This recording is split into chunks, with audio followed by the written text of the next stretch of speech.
She slammed the bedroom door and locked it with shaking hands. "Open that door," the man outside roared, his fist pounding the wood. Inside the room, 18-year-old Elara pressed her back against the wall, breathing hard, tears streaming down her face. Her hands trembled so badly she could barely hold her phone. "You think you can disrespect me in my own house?" the man shouted again. The house was enormous. Marble floors, glass chandeliers, guards at the gate, servants in every hallway, and yet somehow it felt like a prison. Just 3 months earlier, Elara had believed she had won the lottery of life. She had grown up poor. Her mother sold vegetables by the roadside. Her father had died when she was 12. By 16, she had already dropped out of school to help feed the family. So when a 63-year-old billionaire businessman named Victor Kane appeared in her village and chose her as his wife, everyone said the same thing. "You are blessed. You are the luckiest girl alive. Your life has changed forever." They were right. Her life had changed, just not in the way anyone imagined. "Open this door now," Victor shouted again. Elara wiped her tears. "I didn't do anything wrong," she cried. The door handle rattled violently. "You spoke back to me," Victor barked. "A girl like you should be grateful you even live in this house." She slid slowly down the wall until she was sitting on the floor. "I just asked if I could visit my mother." "You don't ask questions here," he snapped. Then suddenly the pounding stopped. Silence. For a moment she thought he had gone away. Then his voice came again, colder this time. "You will come out eventually." Footsteps faded down the hallway. Elara stayed on the floor for a long time, staring at the polished marble beneath her feet. This was marriage. This was wealth. This was the dream everyone had envied. And it had only been 3 months. Over the next 2 years, the mansion became a place of quiet suffering. Victor was unpredictable. Some days he ignored her completely. Other days he drank too much and unleashed his anger on the nearest person. Sometimes it was a servant. Often it was her. "You belong to me," he would say whenever she protested. One evening at dinner, she finally whispered, "Why do you hate me?" Victor laughed. "Hate you?" he said. "I bought you." The words stayed in her head for weeks. Bought you. Not loved, not married. Bought. By the time she turned 21, Elara had stopped fighting. She moved through the mansion like a ghost. Servants pitied her but never spoke. Victor grew older and more irritable. Then one night, everything changed. Victor was sitting at the head of the long dining table swirling a glass of wine. "You've been quiet tonight," he said. Elara kept her eyes down. "I'm tired." Victor smirked. "You live like a queen and you're tired?" He took a large drink. Minutes passed. Then he frowned. "Strange," he muttered. Elara looked up slowly. His hand was trembling. "Something's wrong," he whispered. The glass slipped from his fingers and shattered on the floor. He clutched his chest. "Elara!" She stood frozen. "Call the doctor!" His body collapsed sideways from the chair. Servants rushed into the room. Someone screamed. But by the time the ambulance arrived, Victor Kane was already dead. The official report said heart failure, a tragic but natural death for a man his age. Elara became a widow at 21. At the funeral, she wore a black veil and cried softly while people whispered behind her. "Poor girl, she's too young for this. What terrible luck." But there was something else no one noticed. When she returned to the mansion that night, Elara walked slowly through the silent hallway and sat alone in the dark living room. For the first time in 3 years, she felt something she had almost forgotten: peace. Weeks passed. Lawyers came and went. When the final documents were signed, Elara stared at the number on the inheritance statement. $52 million. She read it 3 times, then leaned back in the chair. "So this is what freedom looks like," she whispered. But freedom didn't last long. 3 months later, Elara met another billionaire. His name was Marcus Hale. He was younger than Victor, 58. Charming, generous, attentive. He treated her differently, at first. "You deserve happiness," Marcus told her during their first dinner together. Elara smiled softly.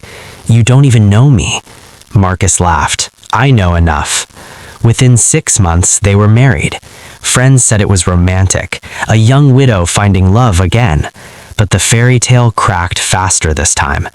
Marcus drank more than he should. His temper was worse than Victor's, and one night during an argument, he grabbed her wrist so hard she cried out. "Don't ever challenge me," he said quietly. The words sounded familiar. Too familiar. Elara stared at him, and something inside her changed. This time, she didn't cry. This time, she watched him. Weeks later, Marcus sat on the balcony drinking whiskey. "Elara," called he, "come sit with me." She stepped outside carrying another glass. "You drink too much," she said calmly. Marcus laughed. "I'm rich, that's my right." He took the glass from her hand. "Now stop worrying and relax." He drank. 10 minutes later, he rubbed his throat. "Strange taste," he said. Elara leaned on the railing. "Is it?" Marcus blinked hard. "Elara, something's wrong." His body swayed. The glass fell from his hand. "Elara!" He collapsed to the floor. She watched him struggle to breathe. Her face remained perfectly calm. The ambulance came again. Doctors tried again. But by morning, Marcus Hale was dead. Another tragic loss. Another grieving widow. Another inheritance. This time, $80 million. People whispered again. Terrible luck. 2 husbands gone so young. But inside Elara's mind, a new thought had begun forming. A dangerous thought. It came to her late one night when she sat in her penthouse staring at the city lights. 2 abusive men, 2 deaths, 2 fortunes. She leaned back slowly and whispered to herself, "What if this isn't bad luck?" Her heart beat faster. Old rich men were everywhere, lonely, powerful, and eager for young wives. The idea felt terrifying, but also brilliant. Elara smiled slowly. "Maybe," she said quietly, "I've been looking at this all wrong." That night, the plan was born. If you're already enjoying this story, make sure you like the video and subscribe to the channel, because what Elara did next turned a tragic life into something far darker. Over the next 20 years, Elara would marry 17 more billionaires, and every single one of them would end up in a coffin. But the world would never see it coming. And the secret behind her success was something no one expected. If you're ready, the next part of the story only gets darker. She stared at the city lights through the glass wall of her penthouse and whispered to herself again, "What if this isn't bad luck?" The thought refused to leave her mind. For 2 days, she couldn't sleep. She replayed the past again and again. Victor's insults, Marcus grabbing her wrist, the funerals, the lawyers, the bank transfers. 2 abusive men, 2 deaths, 2 fortunes. She slowly sat up in bed on the 3rd night and said quietly into the darkness, "What if I stop being the victim?" The room was silent. What if I start choosing them before they choose me? That was the moment everything changed. 3 months later, Elara disappeared from the city where Marcus had died. She closed the penthouse, moved her money through several accounts, and quietly relocated to another region where no one knew her. There, she began studying something unusual: social gatherings for women, community marriage groups, widow support meetings, traditional matchmaking circles, places where women talked, places where secrets traveled faster than newspapers. One afternoon, she attended her first meeting in a quiet town square filled with elderly women sitting under a large tree. They called it the Women's Square. It was where mothers, widows, and community elders gathered to discuss family matters, marriages, and opportunities. Elara arrived wearing a simple dress and a shy smile. An older woman noticed her first. "My child, I haven't seen you here before." Elara lowered her eyes gently. "I just moved here," she said softly. "Are you married?" Elara hesitated just long enough to appear nervous. "No." The women exchanged knowing looks. Another woman leaned forward. "You're very beautiful. How are you still unmarried?" Elara sighed quietly. "My parents died some years ago," she said. "Since then, I've just been working and surviving." The lie came out effortlessly. The women's expressions softened immediately. One of them touched her arm. "Don't worry, child. Good husbands still exist." Another added with a laugh, "And we know many of them." Elara smiled politely, but inside her mind, something cold was forming. This was easier than she expected. Within weeks, she became a familiar face at the women's square. She listened more than she spoke. She helped the elderly women carry bags. She brought small gifts of fruit. They began to trust her. One afternoon, the conversation turned toward a wealthy widower in the nearby city. A woman named Martha shook her head. "That man has too much money and no one to share it with." Another woman asked, "How old is he now?" 72.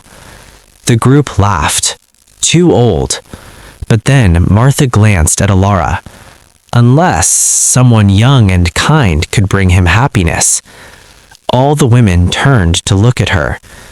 Elara pretended to be embarrassed. "Oh no, I couldn't."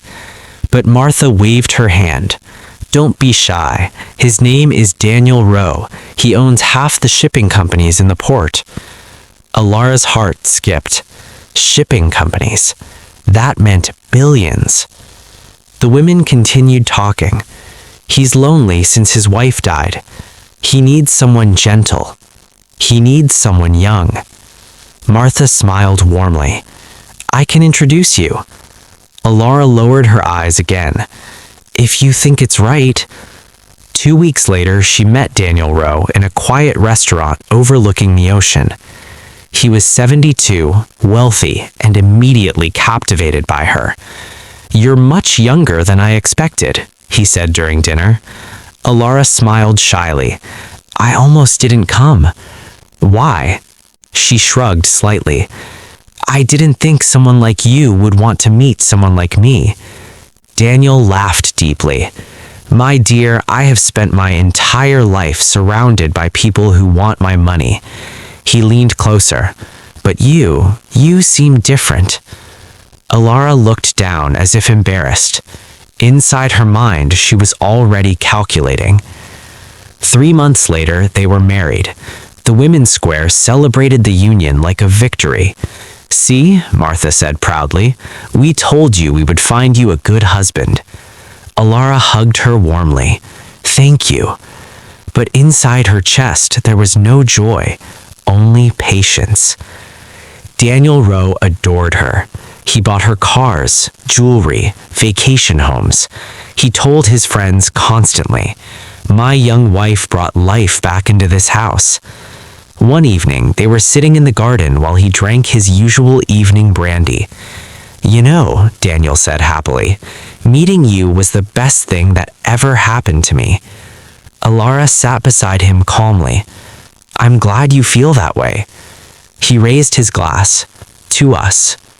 He drank. A few minutes later, he frowned slightly. "Elara, this brandy tastes strange."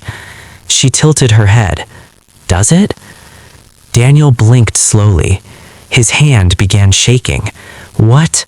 Did you—" His body slid sideways in the chair. "Elara!" She watched him fall to the ground. There was no panic in her face, no shock, only silence. Servants rushed out minutes later. Ambulances arrived again. Doctors tried again. But Daniel Rowe was pronounced dead before sunrise. Another tragic loss. Another devastated widow. Another massive inheritance. This time, the amount shocked even Elara. $140 million. At the funeral, Martha hugged her tightly. "Oh, child, your luck is terrible." Elara cried softly into her shoulder. "Yes," she whispered, "terrible." But inside her mind, something had already become clear. The system worked. Perfectly. So she left town again. New city, new name, new story. And returned to another women's square. The pattern repeated. Again and again and again. 5 husbands, 9 husbands, 14 husbands. Each one older, each one richer, each one convinced they had found true love, each one dead within a year. The newspapers started noticing something strange. "She is the unluckiest widow alive," one article wrote. Another said, "Every man she loves seems to die." But Elara simply cried at funerals and thanked the community for their support. By the time she turned 35, she had buried 14 husbands. Her wealth had grown beyond imagination. Private islands, companies, investment accounts across continents. Yet she never stopped, because something inside her had changed permanently. One night, she stood in front of a mirror in her penthouse and spoke to her reflection. "You started as a victim," she whispered. Her eyes hardened. "But you finished as a hunter." 7 years later, at the age of 42, she married billionaire number 19. His name was Arthur Belmont, 81 years old, owner of several international banks. When the wedding photos appeared in the society pages, people laughed in disbelief. "That poor woman," someone commented online. "Another husband. I hope this one survives." But deep inside a hospital laboratory months later, a doctor stared at a test result and frowned. "This toxin," he murmured, "it appears repeatedly." Across 19 medical files, 19 dead billionaires, all married to the same woman. For the first time in 24 years, someone was beginning to see the truth. And the investigation that followed would uncover one of the darkest secrets the world had ever seen. But what the authorities discovered about Elara's past shocked them even more. And when the truth finally reached the public, the world would ask the same terrifying question. Was she a monster or the most brilliant predator in modern history? If this story has you hooked so far, don't forget to like the video and share your thoughts in the comments, because the final part reveals how the authorities finally connected all 19 deaths and what happened to Elara when the truth caught up with her. Arthur Belmont was laughing when it started. They were sitting in the private dining room of his mansion, a massive hall filled with antique paintings and crystal chandeliers. A fire burned quietly in the fireplace while servants moved silently in and out of the room. Arthur lifted his glass toward Elara. "You know something," he said with a warm smile. Elara looked at him gently. "What is it?" "I should have married again years ago," he chuckled. "But after my last wife died, I thought I would spend the rest of my life alone." Elara gave a soft smile. "And now?" Arthur shook his head happily. "Now I feel 20 years younger." He took a long sip of his drink. Across the table, Elara watched him carefully. Her face showed nothing unusual, just patience. Arthur wiped his mouth with a napkin and leaned back in his chair. "You changed my life," he said. "Did I?" "Yes," he laughed again. "All my friends warned me. They said, 'Arthur, don't trust a young woman. She only wants your money.'" He raised his finger as if making a grand point. "But I told them they were wrong. I told them you were different." Elara lowered her eyes. "You trust me that much?" Arthur nodded proudly. "With my life." The words hung in the air. 10 minutes later, Arthur frowned slightly. Strange. Elara tilted her head. What is it? Arthur rubbed his throat. My chest feels tight. His breathing slowed. Elara? Something's wrong. His glass slipped from his hand and shattered on the floor. Servants rushed forward. Sir! Arthur tried to speak again. Elara! But his body collapsed sideways. Within minutes, the mansion was in chaos. Doctors arrived. Paramedics tried everything. But before sunrise, the news spread across the country. Billionaire banker Arthur Belmont was dead. Another tragic loss. Another grieving widow. But this time, something was different. Inside the hospital laboratory, a young medical examiner named Dr. Nathan Cole stared at the toxicology report in confusion. He leaned closer to the screen. That can't be right, he whispered. He ran the test again. Same result. A rare compound appeared in Arthur Belmont's bloodstream, a compound that should never have been there. Nathan leaned back slowly. Where have I seen this before? He began searching older medical files connected to wealthy sudden deaths. One case appeared, then another, then another. Nathan's eyes widened. Wait. He opened a fourth file, then a fifth. Every single case had the same unusual toxin, the same slow-acting poison, and something else, the same woman listed as the surviving spouse, Elara. Nathan's heart began racing. No, this can't be a coincidence. He kept digging. 6th husband, 8th husband, 12th husband, 14th husband, 17th husband. The same pattern repeated over and over. 19 powerful billionaires, all married to the same woman, all dead within a year, all showing traces of the same toxin. Nathan pushed his chair back and stood up. My God! Within hours, the report reached federal investigators. 2 detectives sat in a conference room staring at a wall covered in photographs. 19 men, each older, each incredibly wealthy. And in the center of the board, Elara. Detective Morgan folded his arms. This woman buried 19 husbands.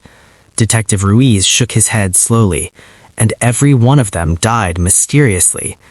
Morgan topped the board. Different cities, different names, different identities.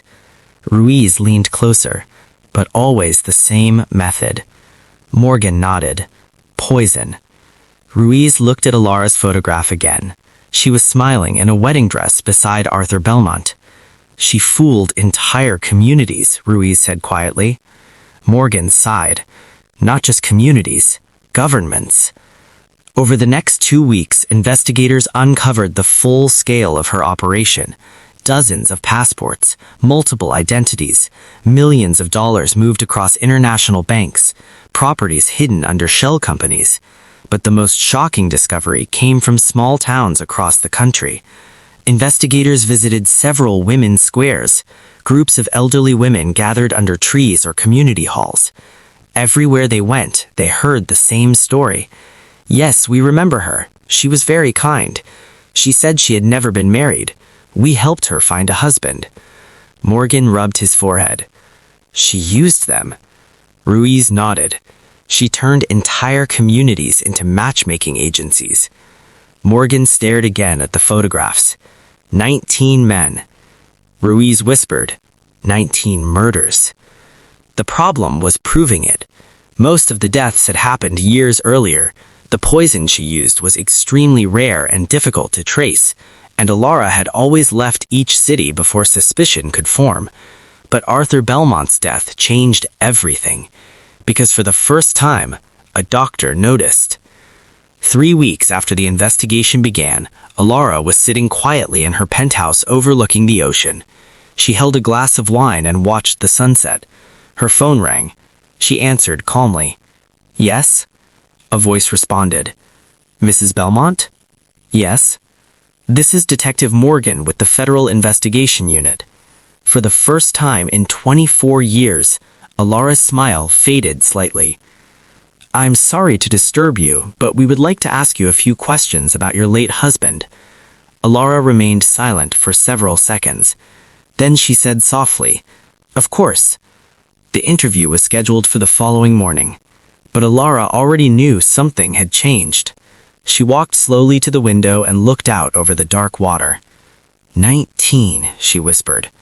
19 husbands, 19 funerals, 19 fortunes. For over 24 years, she had stayed ahead of suspicion, but now the pattern had finally caught up to her. The next morning, the news exploded across the world. Authorities investigating billionaire widow linked to 19 deaths. Is the unluckiest widow alive actually a serial killer? Television stations replayed her wedding photos again and again. Communities that once defended her were now shocked. She seemed so kind. We trusted her. I recommended my own cousin to her. Inside the interrogation room, Detective Morgan slid a thick file across the table. Elara, 19 of your husbands died with the same poison in their system. She looked at the file, then looked back at him. And you think I killed them? Ruiz leaned forward. We think you perfected it. The room went silent. Elara studied the detectives for a long moment. Then, slowly, she smiled. But it wasn't the same soft smile people had seen at weddings and funerals. This one was colder, sharper. You want the truth? She asked quietly. Morgan nodded. Yes. Elara leaned back in her chair. For 24 years, she said softly, the world believed I was the most unlucky widow alive. She folded her hands. But the truth, her eyes hardened, is that I simply learned how the world works. The detective said nothing. Elara continued. Old men with power believe they own everything. Women, money, lives. Her voice remained calm. My first husband beat me. My second husband nearly broke my wrist. She looked directly at Morgan. So I made a decision. What decision? Morgan asked quietly. Elara's smile returned. If they were going to treat women like possessions, she leaned closer, then I would treat them like opportunities. The room fell silent again. 19 billionaire bankers believed they were marrying love. Instead, they had married death. And now the world had finally discovered the dark secret behind the widow's tears. If you made it to the end of this story, make sure you like the video, subscribe to the channel, and tell me in the comments what you think. Was Elara a victim who became a monster, or a mastermind who turned the system against the men who abused it? Because one thing is certain, 19 billionaire bankers believed they were the most powerful men in the world, until the day they married her.